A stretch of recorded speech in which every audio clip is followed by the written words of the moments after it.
Innal hamdalillahillazi nahmaduhu wa nasta'inuhu wa nastaghfiruh wa na'udzu billahi min syururi anfusina wa min sayyiati a'malina. May yahdihillahu fala mudhillalah wa may yudlilhu fala hadiyalah. Asyhadu an la ilaha illallah wahdahu la syarikalah wa asyhadu anna Muhammadan abduhu wa rasuluh la nabiyya ba'dah. Allahumma shalli wa sallim wa barik ala Muhammad wa ala alihi wa sahbihi wa sallim ajma'in, amma ba'du.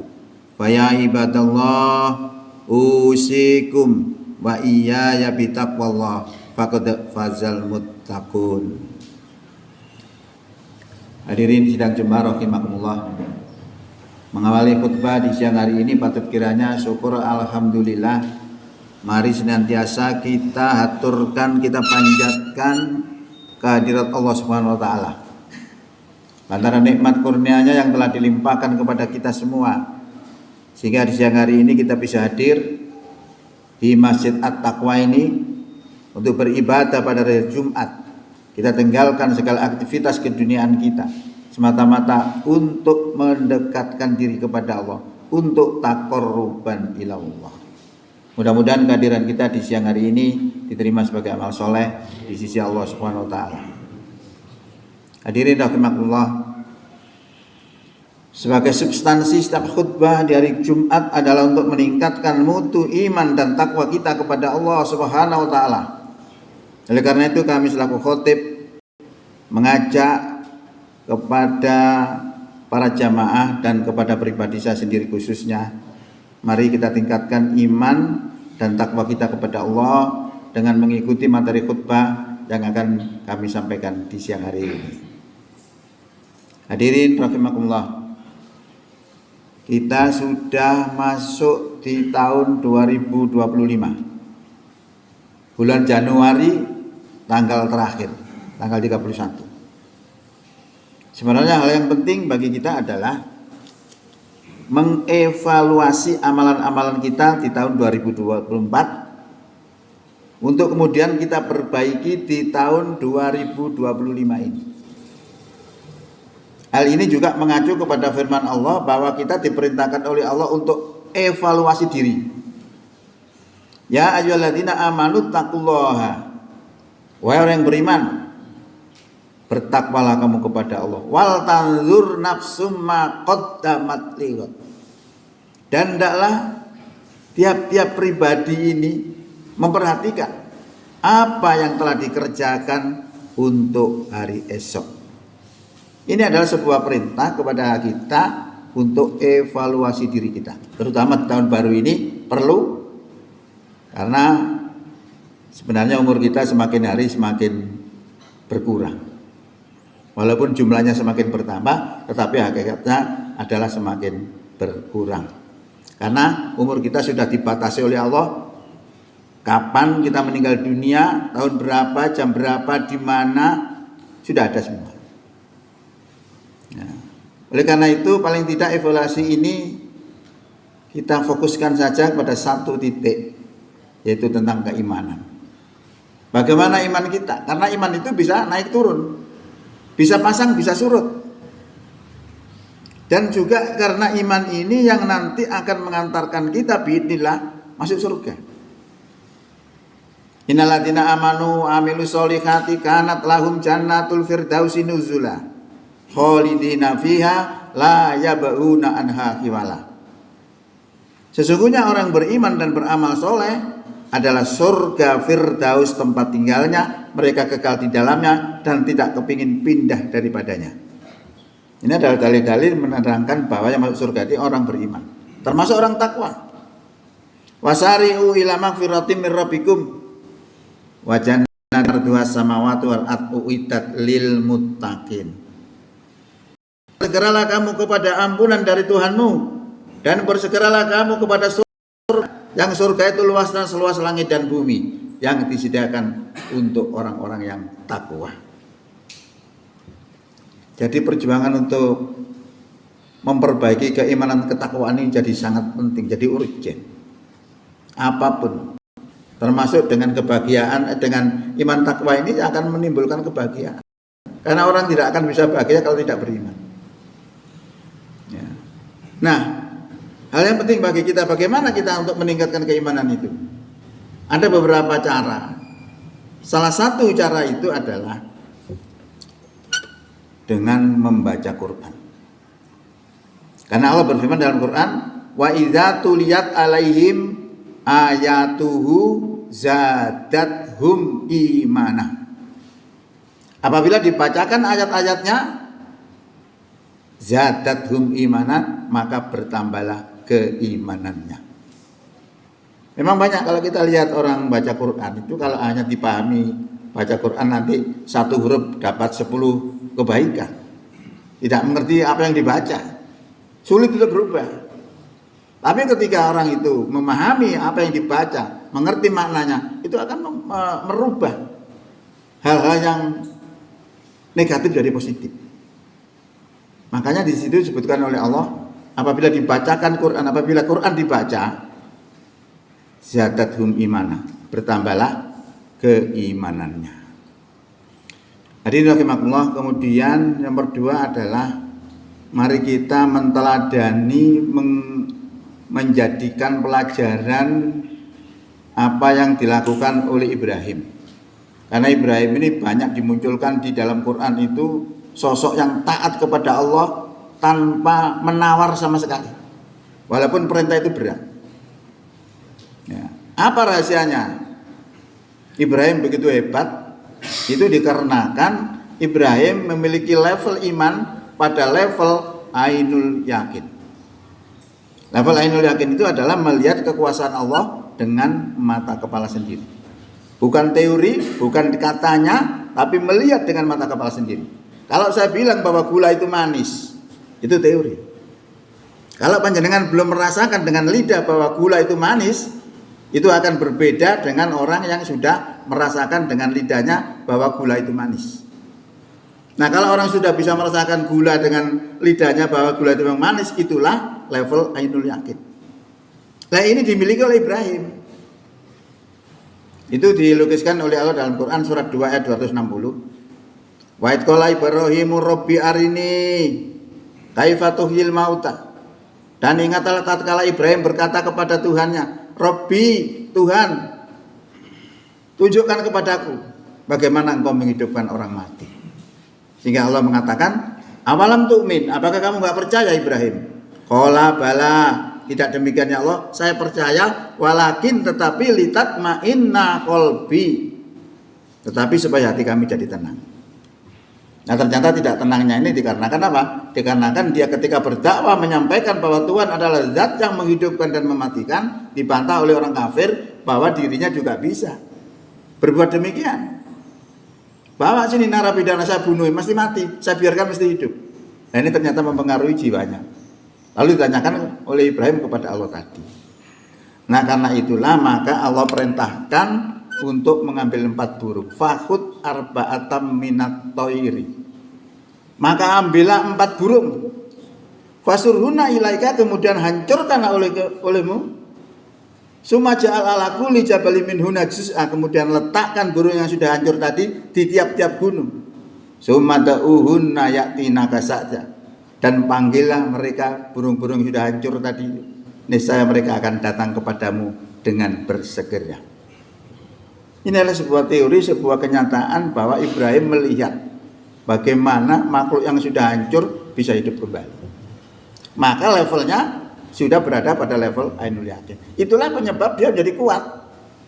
Nah, sebenarnya kita juga bisa demikian itu, tapi tidak selevel dengan Ibrahim, walaupun masih di bawahnya. Itu bisa kita lihat, kita buktikan bahwa makhluk yang sudah mati bisa hidup kembali melalui apa? Melalui teknologi cloning. Teknologi cloning itu adalah makhluk yang sudah mati bisa dihidupkan kembali, tapi dengan proses kelahiran, bukan bim salah bim begitu. Itu bisa dan sudah dipraktekkan berkali-kali pada binatang-binatang, tetapi manusia belum pernah terjadi karena dilarang oleh para ulama. Ini akan jadi masalah bagaimana manusia cloning nanti. Siapa bapaknya? Bagaimana hak warisnya? Masalah. Maka diharamkan oleh para ulama mengkloning manusia. Nah, cloning itu membuktikan bahwa makhluk yang sudah hidup, sudah mati bisa hidup kembali. Itu salah satu kiat-kiat bagaimana kita untuk bisa memperkuat keimanan. Yang terakhir adalah tanggal 27 kemarin, 27 Rajab itu pada peristiwa beribu-ribu tahun yang lalu, Isra Mi'raj. Isra Mi'raj itu adalah suatu perjalanan yang menakjubkan. Kenapa dikatakan menakjubkan? Karena Rasulullah itu digambarkan melewati satu perjalanan yang tidak masuk akal. Dari Mekah ke Palestina itu disebut Isra. Kemudian Mi'raj ke Sidratul Muntaha. Itu jaraknya tidak main-main. Harus melalui 7 langit. Harus menembus 7 langit. Padahal untuk satu langit saja, menembus satu langit saja itu membutuhkan waktu jutaan tahun dengan kecepatan paling cepat di dunia sekarang ini, kecepatan cahaya. Kecepatan cahaya itu 1 jamnya bisa mencapai 1.080.000.000 kilometer per jam. Itu satu langit, jutaan tahun. Seluruh sinar matahari sekarang yang datang kepada kita itu jutaan tahun yang lalu. Bukan sekarang terbit lalu kemudian kita terima, enggak. Saking jauhnya. Ya. Nah itu bisa ditempuh dalam waktu semalam. Berangkat sesudah Isya, pulang sebelum subuh. Luar biasa. Nah ini akan kita buktikan supaya iman kita itu mantap. Karena zaman Rasulullah itu tidak ada orang percaya. Cuma yang percaya cuma siapa? Abu Bakar. Sehingga dijuluki Abu Bakar As-Siddiq. Karena dia yang percaya. Nah sekarang ini sebenarnya lebih mudah untuk membuktikan. Kalau kita buktikan bagaimana Isra ayatnya di mana? Subhanalladzi asra bi abdihi lailam minal masjidil harami ilal masjidil aqsal ladzi panakaulahu linuriyahu min ayatina innahu wasamiul basir. Maha suci Allah, zat yang telah memperjalankan hambanya pada waktu malam dari Masjidil Haram ke Masjidil Aqsa yang kami berkahi sekelilingnya. Linuriyahu, untuk kami perlihatkan kepada Muhammad min ayatina, dari sebagian ayat-ayat kami. Innahu wasamiul basir, sesungguhnya dia adalah zat yang maha mendengar lagi maha melihat. Ini ayat Isra. Nah kemudian bagaimana Mi'rajnya? Ya, Mi'raj itu juga kita tunjukkan dengan ayat juga. Ayat itu disebutkan di sini dalam Quran surat Najm. Walaqad ra'ahu nazlatan ukhra. Dan sungguh dia melihat Jibril ya dalam rupanya yang asli pada waktu yang lain. Nah, waktu yang lain ini di mana? Inda Sidratil Muntaha, yaitu di Sidratul Muntaha. Ini ayat yang menjelaskan bahwa Muhammad itu berada di Sidratul Muntaha, tempat yang tertinggi. Ayat ini. Tapi masalahnya adalah kalau kita sampaikan kepada orang-orang kafir, tidak akan percaya karena mereka nggak percaya kepada Quran. Ini hanya percaya kepada kita saja. Bagaimana dengan orang kafir? Nanti kita buktikan.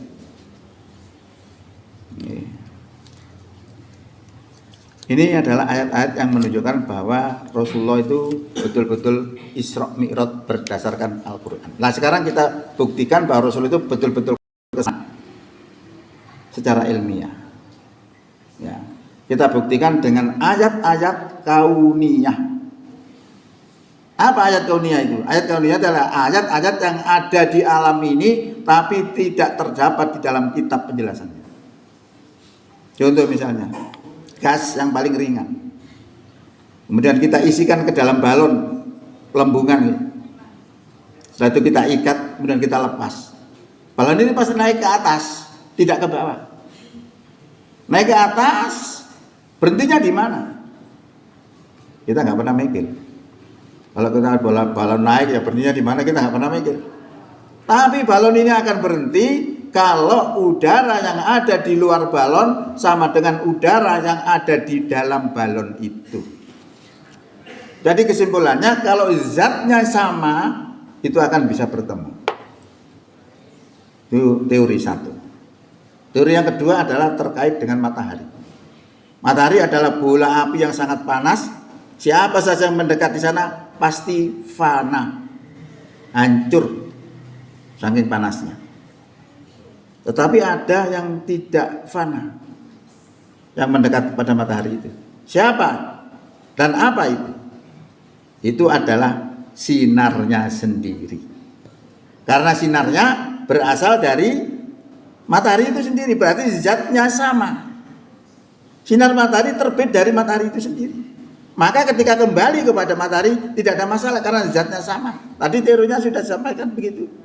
Zat yang sama akan bisa bertemu. Lah ini sinar matahari juga akan bisa bertemu dengan matahari itu sendiri karena zatnya sama. Nah sekarang kita lihat Rasulullah. Ternyata Rasulullah tadi di dalam firman yang pertama tadi saya sebutkan asro. Artinya Rasulullah tidak berangkat sendiri, menggunakan wasilah. Kalau saya tadi ke sini juga menggunakan wasilah. Apa wasilah saya? Sepeda motor. Saya naik sepeda motor itu wasilah saya. Lah Rasulullah ini sampai kepada Allah itu karena ada wasilahnya. Apa wasilahnya? Orang mengatakan buruk. Nah buruk itu apa? Buruk itu adalah kilat. Jadi suatu kendaraan yang kecepatannya laksana kilat. Bayangkan aja. Kecepatan cahaya aja masih harus lebih cepat ini. Ya.